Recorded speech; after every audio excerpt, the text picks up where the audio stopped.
Where's Poppa?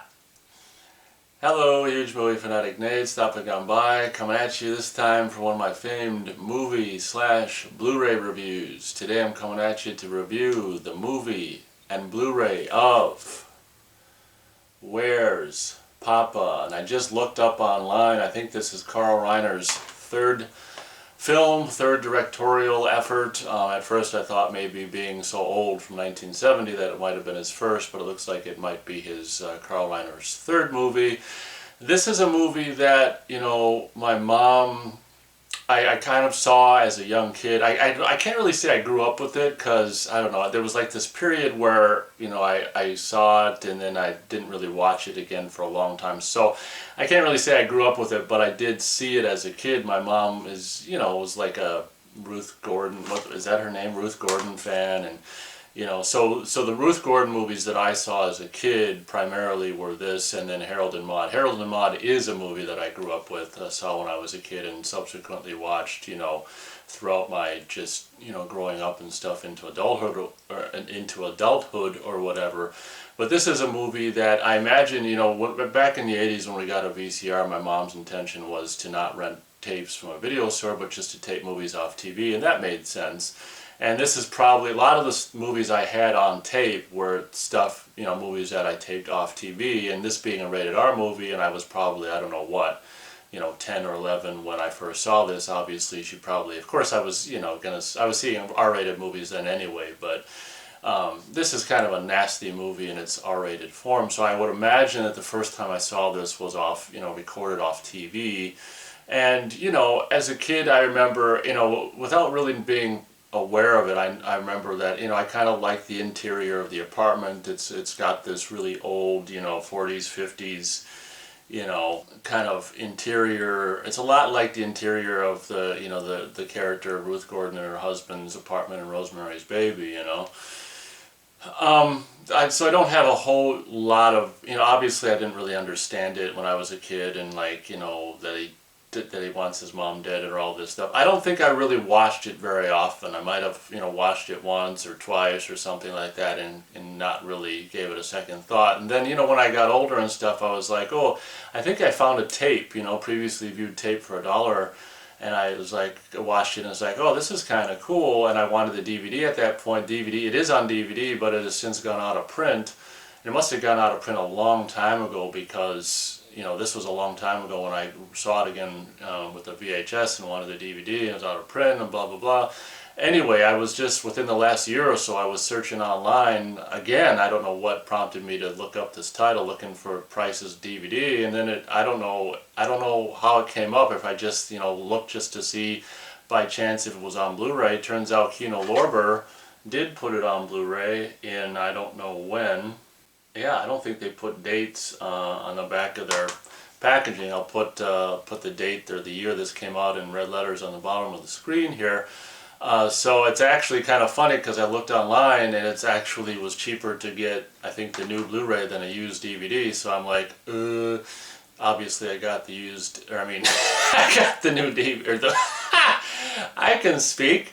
I got the new Blu-ray from Kino Lorber, so having just rewatched this, I think pretty much last night, after the drugs. I'm just kidding. I watched this last night, the Blu-ray for the first time, and first time having seen it in probably 10 years or so. Part of me was like, oh, that's all this movie is, but I don't know. So basically it's a story of this guy who's probably in his, I don't know how old this guy is. Is he young enough to be in his 30s? This guy's in his 30s or 40s, who's basically living, at home with his mom, and, and I don't know what the hell age this woman would have had to have had this guy, would have had to have had him when she was in her 40s or 50s or whatever, for the age difference or whatever. But his mom is, I don't know, I think a little older, maybe 10 years older. Yeah, so maybe 10 years older than she should be for the age he is or whatever. And Ruth Gordon plays the mom, who's just his mom, who's just aging, and basically we don't really know if her antics are just I guess we don't really know if they're just a all show or if they're real. I guess we might as well just assume that this woman is off her rocker, old age, just can't remember anything, and she's always constant. Well, maybe not always, but maybe 3 or 4 times in the movie, she asks, "Where's Papa?" Meaning her husband or whatever, and of course he's long dead. So she's got like Alzheimer's or whatever, but it comes across like she might just be an act. So I mean, as the viewer, you don't really know for sure if she's got Alzheimer's or if she's just, playing like she's got Alzheimer's just to make drama or whatever. So the basic premise of this movie is, this guy who's just trying to live a life, but his mom's life, or his mom, is kind of just mucking everything up. Incidentally, this was like originally like a novel or something. I think the screenplay was written by the guy who wrote the book, which is kind of cool. Oh, before I forget, I also want to mention that a very young Tom Atkins makes an appearance as a cop in this movie. And when I was watching it last night, I was like, oh, there's this cop doing this shtick. It's really kind of a short scene where he, handcuffs the dog. It's like a dream. It's like a fantasy that this main character is having about his mom or whatever. The dog having eaten his mom, and the red dress hanging out of the dog's mouth. And I'm like, holy crap, that's Tom Atkins. And it's funny because he looks old. I mean, this is like 1970, and he almost looks as old, or older as he does in The Fog, like in the early 80s. It's just, or when was that? Yeah, that was made in 80, I think.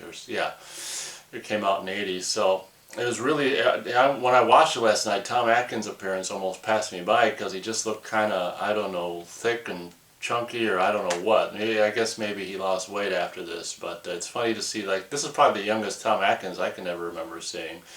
But, it's kind of funny. I mean, the one thing I will say about this movie is the humor is really, really, really just, I don't know, it's how I complain about comedies now, and I call them corporate comedies. This kind of by-the-numbers shtick that is pretty much just the same movie over and over and over, does the same thing these days.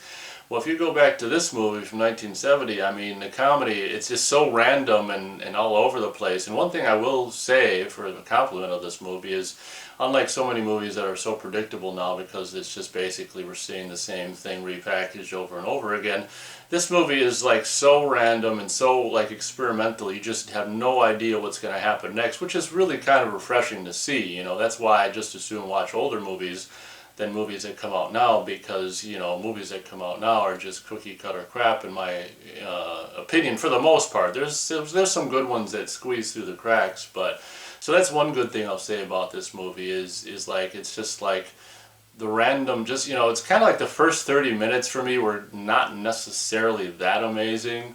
The character wakes up, is it George Segal? It's the guy who plays Ruth Gordon's son. He wakes up and just, it's kind of normal stuff and shaving or whatever. And then we see him like get into a gorilla suit, and he barges into his mom's bedroom. He's like, and basically, in a comedic way, I guess he's basically, which really isn't very funny.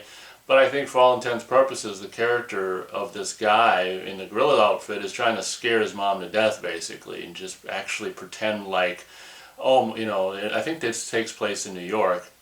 Somehow a gorilla escaped the zoo and made its way into the apartment and into her bedroom and tried to scare her to death by a, escaped ravaging gorilla attack or whatever. And of course, it's kind of humorous or whatever. Ruth Gordon's just like, oh, ha ha ha ha. You almost scared me to death, and it's you, and she instantly knows and stuff. So it's a little bit like kind of what Harold would do in Harold and Maude, and a couple of years later in the movie she would also star in. But so and then it's just I think fixing her breakfast, and I don't know, the first 20-30 minutes really weren't that amazing. The scene, frankly, that I thought was the most entertaining scene in this movie, and the performer that I think steals the whole movie, is the first courtroom scene. Not so much the second one, because I think there's two of them in the movie. I think George Segal character is a lawyer, and throughout the course of like two cases we can see his deteriorating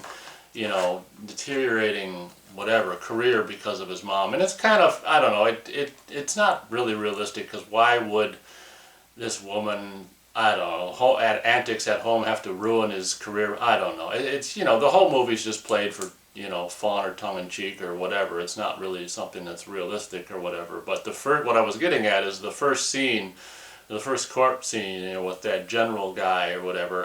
His voice is so familiar. I don't know what else I've seen this guy who was the general or the military guy on the witness stand or whatever. But he's like the best, he steals the whole movie as far as I'm concerned. The lines about, and it's actually Carl Reiner's son, Rob Reiner, the guy who would go on to direct, you know, Stand By Me and all this kind of stuff, who was actually the defendant in this scene. And he's like some kind of a hippie you know, war or anti-military guy who cut off this general or whatever, this, you know, this lieutenant, whatever the hell this guy, we'll just call him a general's big toe, so he'd be, you know, unfit for duty. And one of the best lines in the movie is, and I'll edit it just for the sake of whatever, I don't need a big toe to go shoot, you know, to go kill such and such a kind of a people. You know, and it's just like, that was probably the best scene of the whole movie. And, you know, I was kind of just sitting there last night when I was watching this, just in a lump. When that scene came on, I actually laughed out loud a couple times. That scene is actually worth pretty much watching this whole movie for. And I won't, you know, there's other stuff that's funny too, but, you know, this movie is kind of interesting, and it's kind of refreshing because, you know, it's only 82 minutes long, which is kind of cool. And, you know, as I said in one of my reviews past, that so many movies nowadays are, you know, if not 2 hours, close to 2 hours. In a lot of cases, in my opinion, they don't even have to be that way, and sometimes they're even longer, or be that long, and sometimes they're even longer. And it's just like, so that's the premise of this movie. And then I think, like, it might be like 20 or 30 minutes into the movie, we see him at his law office or whatever, interviewing, you know, potential nurses. And we get this feeling, and I think through some dialogue also mentioned that, you know, this woman, you know, Ma, just goes through nurses like you wouldn't believe, because she's just so crazy. Either she's crazy for real or she just acts crazy, whatever, it doesn't really matter. She goes through, you know, nurses or you know, whatever, housekeepers, people that are hired on to look after her. No one will, you know, no one will stay there for very long. And we kind of see the end of an interview, and this other woman comes in and hears the last name, and she's just like out the door right away. And there's this funny line that's like, oh, she's no problem at all. The guy's like, she's no problem at all, really, she's a lot better. And she's like, is she dead? And he's like, no, then forget it. You know, like she'd watch after her if she was dead. You know, there are, you know, don't get me wrong, there's funny lines and funny bits in this movie. And then the third woman to walk in is this, I don't know, this is her first movie apparently, Trish Van Der Veer. And it's so funny, on the trailer that's included on the Blu-ray, the guy who's like doing, you know, reading the names and narration and stuff, I don't know if I'm pronouncing her name wrong, but I mean, it looks like Van Der Veer. And the guy's like, Trish Van, in a completely different word. I'm just like, what? So that's kind of funny. But apparently this is, you know, introducing Trish Van Der Veer. Apparently it's her first movie, and she's quite the hottie.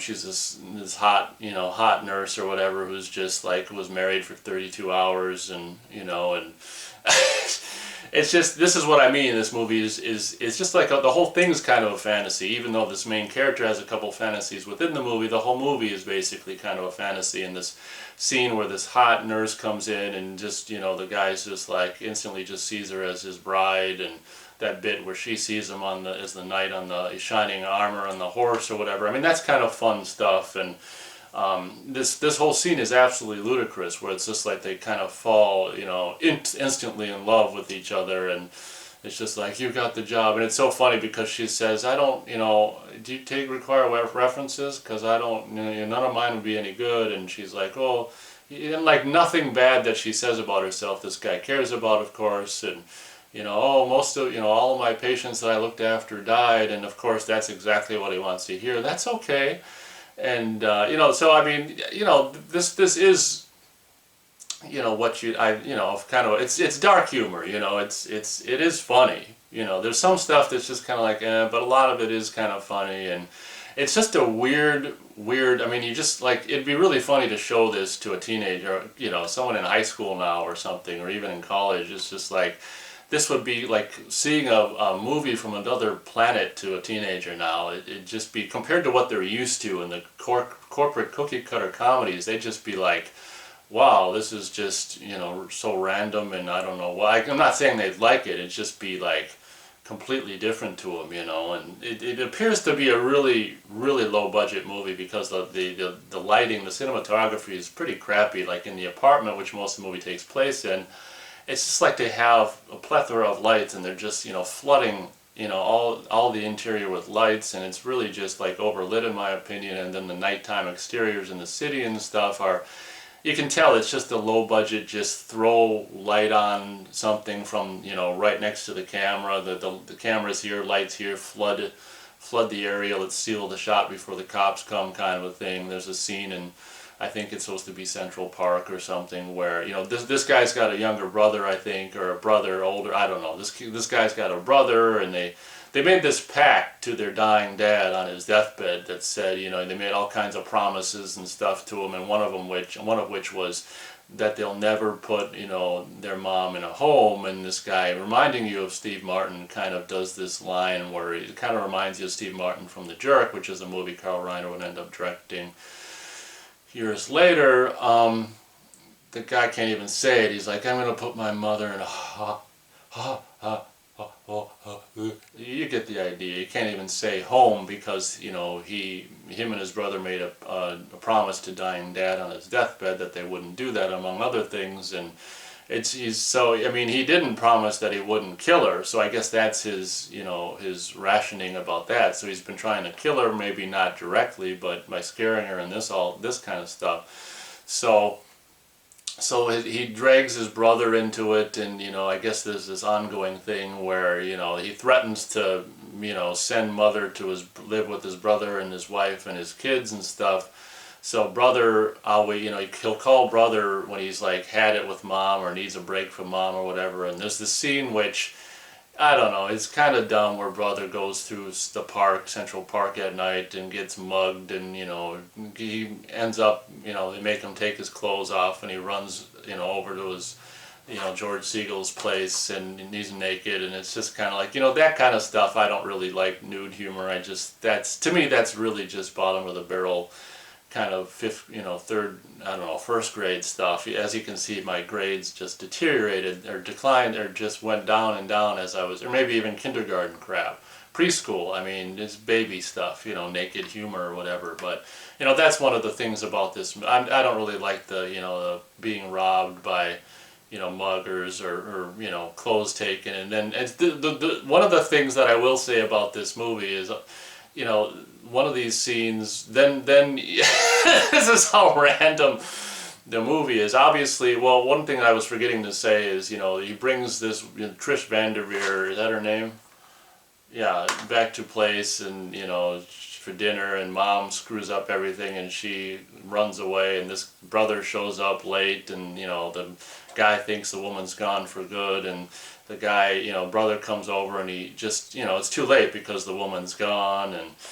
And so Trish came over for dinner, and mother ruined it and made Trish leave, and the nude brother comes over too late, and then it's just like they talk about whatever, and he's like, oh, do you have anything I can wear home? So he puts him in the gorilla outfit, which is kind of funny, and he goes back through the park. You think he wouldn't go through the park, he gets accosted again, and by the same kind of muggers, and they see what looks like a woman coming down. I think it's that same tunnel from the movie Still of the Night, where it might be that same tunnel in Central Park where Roy Scheider character was mugged by Glazer from the movie The Burning in Still of the Night.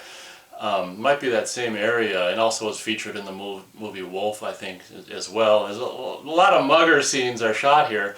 But the muggers, they basically, there's this, what appears to be a woman coming down the steps, and this in the scene that's it's just kind of nasty to think about and not funny, and just, again, this movie's just Fantasyland nonsense. They basically make this guy, the brother in the ape suit, rape this woman, which is not really funny if you think about it, but it gets funnier because the guy ends up being arrested when, George Siegel calls him again for help because Trish comes back with Chinese food, and then mother, I don't know if she ruins it again or whatever, but it turns out that the brother calls George Siegel at home, and he's like, I'm in jail, you gotta come bail me out. Turns out, what are you in jail for? Rape. And it's just like, what the hell? And it turns out that the the woman that he thought he raped was a guy, posing as a woman, a guy cop. It's like, yeah, I raped a cop. And it's just like, oh, policewoman? No, it's a male cop posing as a woman to, whatever, to catch muggers or rapists or whatever. And it's just like, oh my God, this guy not only raped someone, but it was a cop, and it was a male cop. And just to make everything even more ridiculous, the guy ends up getting flowers from the male cop. And oh my God, so I don't know, that's an example of the humor in this movie. It's just absolutely just, I don't know, it's kind of, definitely what you'd regard nasty humor. Nasty humor in 1970. That's why I'm not too keen on the movie, because a lot of the humor, like, rape, I don't think it's funny to make light of the subject of rape in really any, I don't think rape can be funny in any way, and that's one thing that I didn't appreciate.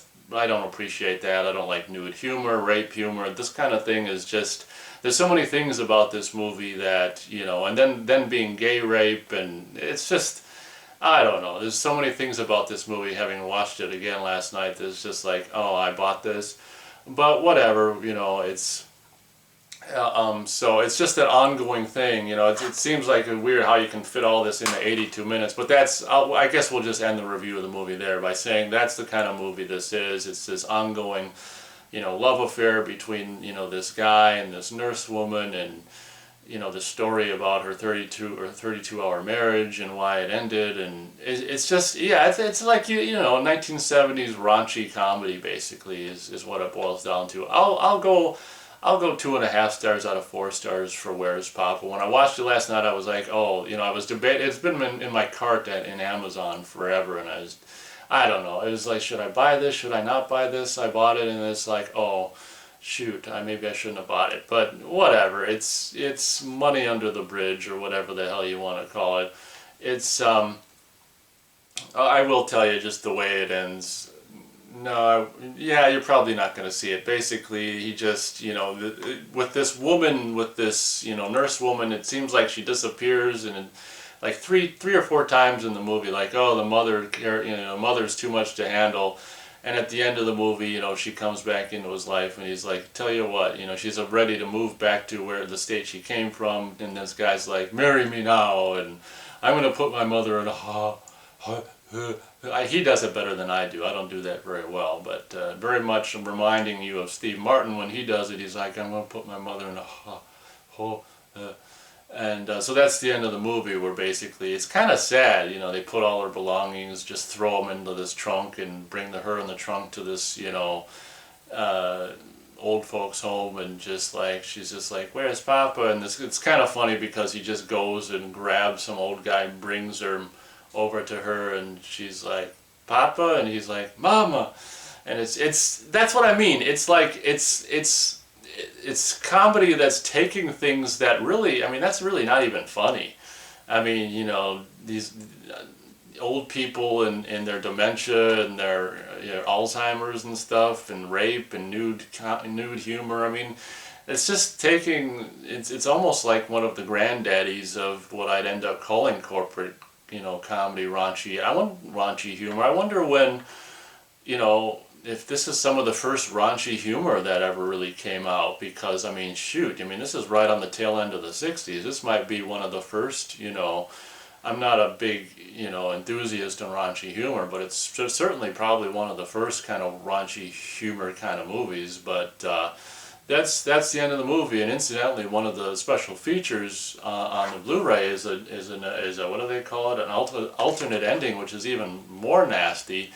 It's basically just carries on from the end of the movie as it is, because in the end of the movie they drop her off at the old folks' home and drive off, and that's it. But in the extended version, which I will say, the extended version, the quality of the image is just as good as the whole rest of the movie. So it's not like it's really crappy quality. It's just as good as the feature film on the Blu-ray presentation. The extended ending is them, like, going back to the apartment or whatever, him and the woman or whatever, and getting a phone call from, Ruth Gordon character from the place, and this guy is just like so fed up that he goes back to the place. And this is really nasty. I'm glad they cut this out. and goes up to her room and just like comes into her room and like says, "It's me, it's Papa," and he gets in bed with his mom. So I don't know if we're meant to assume that he screwed her or just kind of laid there with her. It's kind of, probably as raunchy as this movie is, he probably supposed to think that he basically screwed his mom to make her think that, he's Papa. I mean, it's just, 'cause on one hand it's kind of cool that they included the alternate ending, and on the other hand, maybe life would be better without having seen that. Not that we see anything, but it's implied. You know what I'm saying? So anyway, that's my review of the movie. I guess I kind of went on longer than I intended to, but that's kind of how my reviews have been going as of late. Where's Poppa? Not the most ridiculously recommended movie by any means, but if you want to see what might very well be like some of the start of raunchy humor in American movies, I guess maybe you should see it. I mean, I guess in a way it does very much mirror the kind of stuff that, the Seth Rogen and all that kind of crap, all those kind of people are doing nowadays. So it's just not, I mean, it's just so much more random than stuff seems to be now. So it's definitely, I don't know, I guess it's maybe a little more wholesome because it's from 1970 and it's lower budget or whatever and whatever. But I'm actually kind of surprised that Ruth Gordon really was in this movie, to be honest. So on to my review of the Blu-ray. Obviously being a movie from 1970, it's not going to look, slam bang amazing, but I don't, if you've seen my reviews of Blu-rays and stuff, in particular obscure horror movies and stuff, you know that I don't have a problem with non-perfect film transfers. As a matter of fact, to me, almost the more imperfect, the better. It's definitely a serviceable transfer in the best way. You're definitely going to be able to see this movie currently and probably for a long time or maybe forever. I don't know if anyone would end up scanning this again or putting out a 4K version disc or whatever, but definitely the best this movie's ever looked on home video, not having too terribly much to compare it to, obviously. As I said, I mean, the cinematography for the interior of the apartment stuff, I mean, I think is just way too overlit, and it's really not necessarily an attractive movie in regards to lighting from the beginning anyway, but obviously detail is really strong. I didn't notice any real big issues. Like, you can see, I don't know if it was the film stock or the print or whatever version they scanned, but there's certain instances where it's kind of like, slightly fluctuating color, just because of the film and stuff. But stuff like that I actually like, because I like artifacts and just things that film anomalies in a movie that remind you that yes, this is indeed on film. So I don't really have a problem with that. A lot of people might have a problem with those kind of things, but I actually think it adds character to a movie, and just the fact that it's kind of a reminder that this is in fact on film.